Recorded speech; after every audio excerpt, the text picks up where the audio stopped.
Assalamualaikum warahmatullahi wabarakatuh. Berjumpa kembali anak-anak kelas 8 pada materi Bahasa Indonesia tentang struktur dan kebahasaan teks persuasif.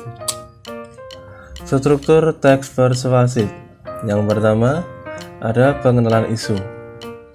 Pada bagian ini berisi pengantar yang mengenalkan isu atau permasalahan yang sedang dibahas. Yang kedua, rangkaian atau kumpulan argumen. Pada bagian ini berisi pendapat-pendapat dari berbagai sumber mengenai isu yang berkaitan dengan data atau fakta. Yang ketiga, pernyataan ajakan. Pada bagian ini berisi kalimat dorongan atau ajakan yang bisa berupa solusi atas permasalahan yang sedang dibahas. Yang terakhir berisi penegasan ulang. Pada bagian ini berisi perkuatan atau pernyataan yang memperkuat ajakan atas masalah yang dibahas. Yang selanjutnya, kebahasaan teks persuasif. Terdapat pernyataan ajakan, dorongan, dan bujukan yang ditandai dengan kata kerja imperatif atau kata kerja perintah. Contoh, pakailah masker dan jaga jarak agar terhindar dari COVID-19. Kata pakailah merupakan kalimat atau kata imperatif perintah. Terdapat pernyataan yang mengandung argumentasi atau pendapat dan fakta, data sebenarnya. Contoh, masyarakat saat ini tidak lagi takut terhadap COVID-19 sehingga banyak yang tidak memakai masker. Nah, itu merupakan pendapat dari seseorang, pendapat dari saya. Namun, jika sekali tertular bisa menyebabkan kematian. Nah, ini adalah fakta karena virus corona dapat menyebabkan kematian. Selanjutnya, menggunakan kata ganti kita. Contoh, pakailah masker agar kita tidak tertular COVID-19.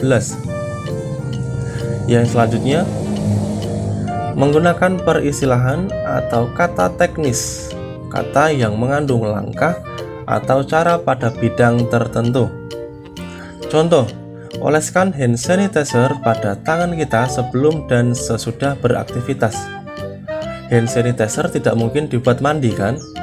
Dan juga tidak mungkin dimakan kan? Pasti dioleskan. Nah, itu namanya teknis atau langkah cara pada bidang tertentu. Kemudian kebahasaan yang selanjutnya menggunakan kata penghubung atau konjungsi jika, sebab, karena, dengan demikian, akibatnya, oleh karena itu. Contoh, masyarakat kurang sadar pentingnya protokol kesehatan. Akibatnya jumlah pasien terpapar COVID-19 saat ini melonjak tinggi. Kebahasaan yang selanjutnya adalah menggunakan kata kerja mental atau kata kerja yang mengandung respon kejiwaan, tindakan pada manusia yang tidak terlihat karena bentuknya lebih cenderung dirasakan oleh manusia tersebut.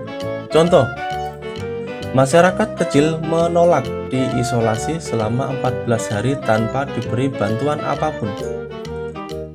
Yang kedua, Presiden Jokowi sangat memahami keadaan masyarakat terkait dampak pandemi. Contoh yang ketiga, masyarakat miskin menikmati bantuan tunai yang diberikan oleh pemerintah dengan sukacita. Nah, kata menikmati, sangat memahami, dan juga menolak merupakan kata kerja yang hanya dapat dirasakan oleh kejiwaan karena tindakannya tidak begitu terlihat. Oke, selanjutnya menggunakan kata rujukan atau kata ganti. Contoh, Presiden Jokowi menyatakan bahwa ingin menuntaskan kepedihan masyarakat akibat dampak pandemi. Beliau menyiapkan anggaran 5 triliun uang tunai untuk dibagikan kepada yang membutuhkan. Kata Presiden Jokowi pada kalimat berikutnya diganti oleh kata beliau.